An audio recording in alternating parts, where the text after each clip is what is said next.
Afua Hagan unleashes on palace lies, the truth about Meghan Sussex and Crygate. So Afua Hagan didn't come to play. She came with facts, fire, and zero tolerance for palace gaslighting. While royal insider Daisy McLaren, is it Daisy McLaren, keep pushing the tired narrative that Meghan made Kate cry and that Meghan should get over it because it's long gone. Afua shut that mess down on True Royalty TV with poise, power, and proof. Because Daisy was of the opinion that, oh, it's long time and Meghan should just forget it. When in fact, the media is the one that keeps bringing it up. The media is the one that was telling lies on Meghan. And then when Harry came out and proved that point, they were like, oh, Harry was not nice to Kate and Harry shouldn't do that. But Afua is saying, no. He was debunking the lies. He was debunking because leading up to the wedding and even after that, you guys made it look as if Meghan was the one that was being annoying. Meghan was difficult and Meghan was that, when in fact it was Kate who was being disgusting and basically telling Meghan what to do on her wedding day. And even when Meghan made preparation for the bridesmaid's dress, Kate was acting as if she was getting married. She was acting like a bridezilla on Meghan's wedding day. So that is wrong. And the press did not point out that the palace did not defend Meghan. The palace made the lie fester. The palace continued to not protect Meghan, and that was one of the biggest reasons, because the press made it an issue. The press was the one that brought these out as if Meghan was at fault. Imagine it was Meghan's wedding day and these people, and Kate was behaving like a bridezilla on someone else's wedding day when Harry was marrying the love of his life. Come on, guys. Don't get it twisted. Stop the foolishness. So it wasn't about a dress. It was about sabotage. The palace could have spoken up, but choose not to.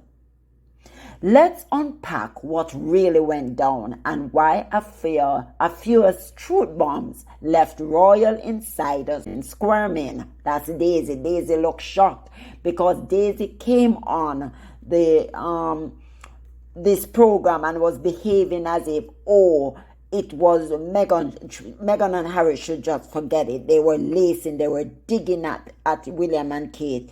What are you talking about, dig? It's not a dig, it is fact.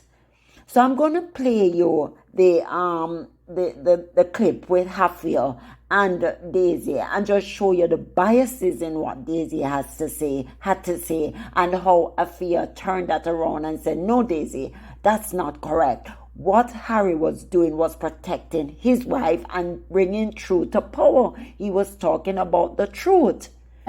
But I think when it comes to that story particularly, in the wedding week leading up to, Meghan and Harry's wedding, the tabloids did their utmost best to paint, or continue, because it wasn't new, to continue to paint Meghan as this villain all week. And I think that story was really central to that.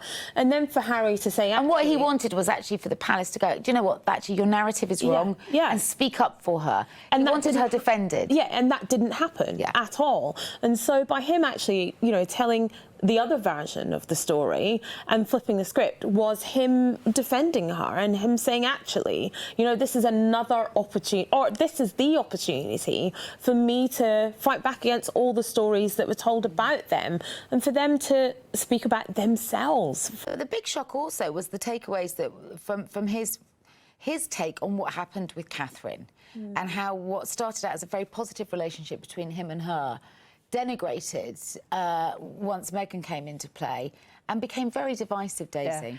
And again, when he talks about meeting Catherine for the first time and how, she made him laugh and he made her laugh, and that she has this sort of deep silliness inside, there was real affection in the way that he described her.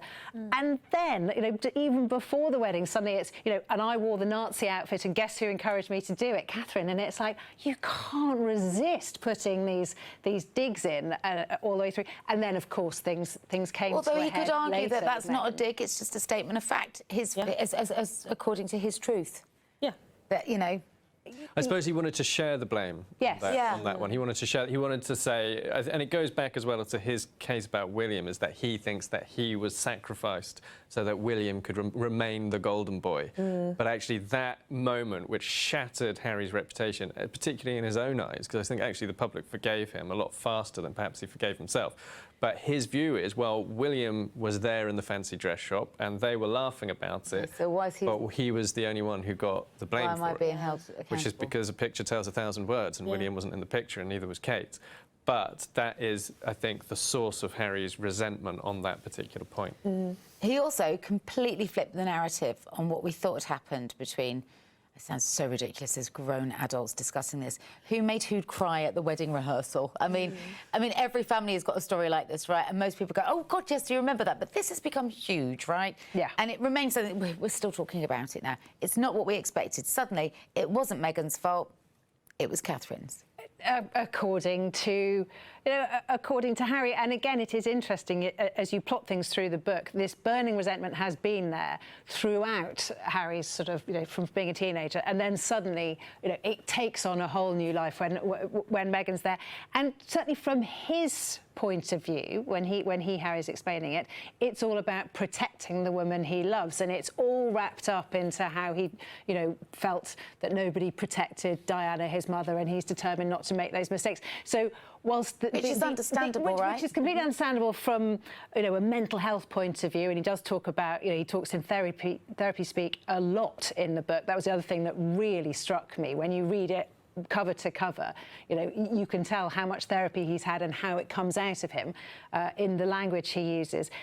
But then, of course, when you actually dissect some of the actual sins that have been done against him, and it is, as you say, who made who cry, and the length of a bridesmaid dress, and as if it's the biggest issue in the world, it just all sounds a bit silly. Yeah. But it certainly put jaws on the floor the world over, didn't it?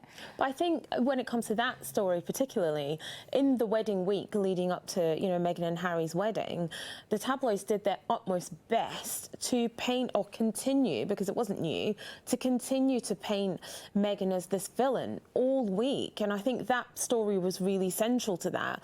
And then for Harry to say... And what he wanted was actually for the palace to go, do you know what, actually your narrative is wrong, and speak up for her. And wanted her defended. Yeah, and that didn't happen at all. So the lie that sparked hate, it was this lie that started the campaign, the orchestrated campaign against Meghan.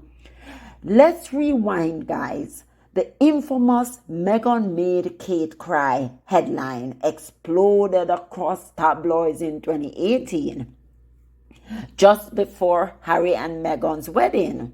The narrative: Meghan was a demanding diva who made sweet Kate Middleton cry over a bridesmaid dress. I'm not so sure if this came out before the wedding or after the wedding, but things started, it was kind of spewing out, it was kind of getting out there, and yes, right? But here's the truth.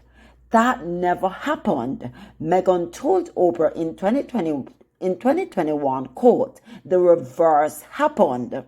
Kate apologized, brought flowers and a note. Meghan even said, "I'm not sharing this to embarrass her, but to tell the truth."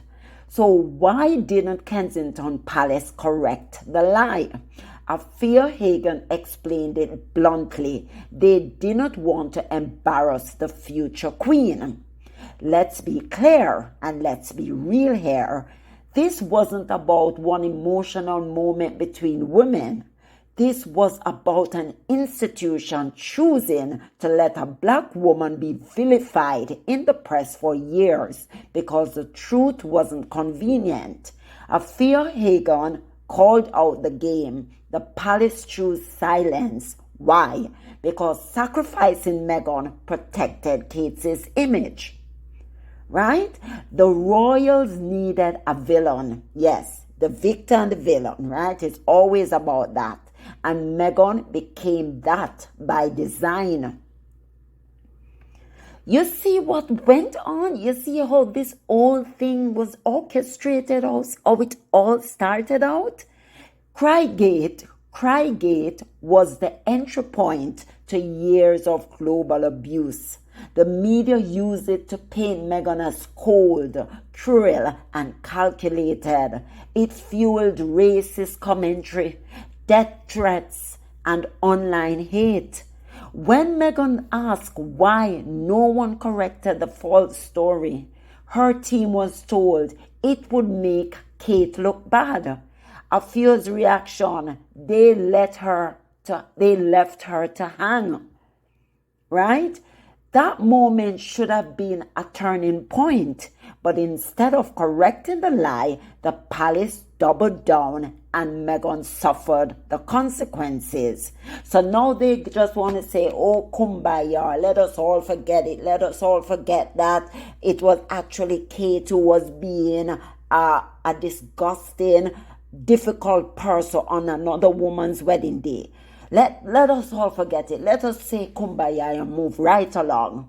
So Meghan is not supposed to correct the lie. They must just accept what the press had told us. Harry's not supposed to protect his wife and correct the lie. He must just, oh, Kate and I were good, so we should just let everything be bygone, be bygone. How can we do that? When in fact this was the orchestrated campaign that they used against Meghan to paint her in such a bad light, and that is why everybody had anything, all manner of evil to say about Meghan, and Meghan must just be okay with it. So Afua calls out the hypocrisy. Now here's where Afua Hagan went in. While other panelists tried to brush it off, oh, it was just a wedding tiff, let it slide, Afua reminded them this wasn't just gossip. This was media sabotage, systemic racism, and institutional cowardice.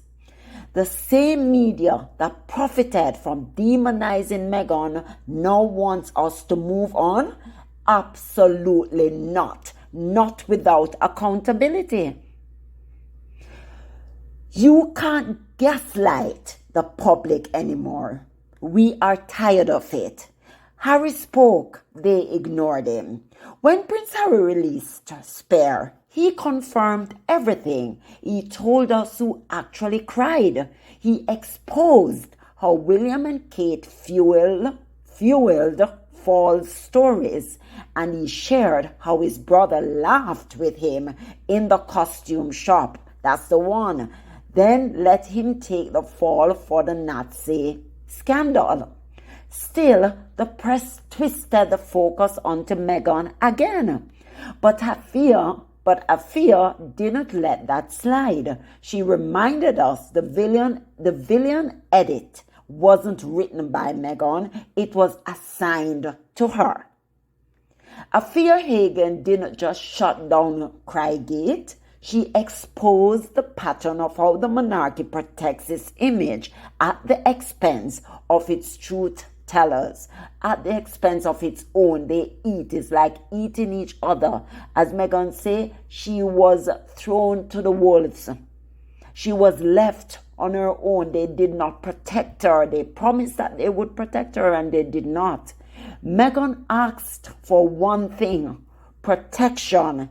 Instead, she got betrayal. This isn't about a bridesmaid dress. This is about power, silence, and a woman's right to be defended. And as Afua said, we are not moving on from this. Oh no, we aren't. So, guys, this is what I'm trying to say to you. Thank you so much. When it comes to these things, they want people to shut up. They want to silence people. So thanks guys for watching Global Sussex. And please remember this. Don't let people tell you to just move on when they have placed a mob on you. Don't let people tell you to move on when they are the one that instigated this hate campaign on you. Don't let people tell you to move on when it's a smear calculated campaign. They want you to move on, but they continue to regurgitate these issues in the press. These are some of the things that they use. And if you don't call out their lies, it festers and it builds into something more. But they want you to shut up. No. Defend your position. Defend your integrity. So guys, please don't forget to like, subscribe, comment. We appreciate all the engagement. Subscribe. Because we're keeping the receipts rolling. We won't let them act as if, oh, we should just forget and move on, moving right along. No. We're going to call out the lies. We're going to call out the biases, because it's about time they stop doing what they're doing. So bye, guys.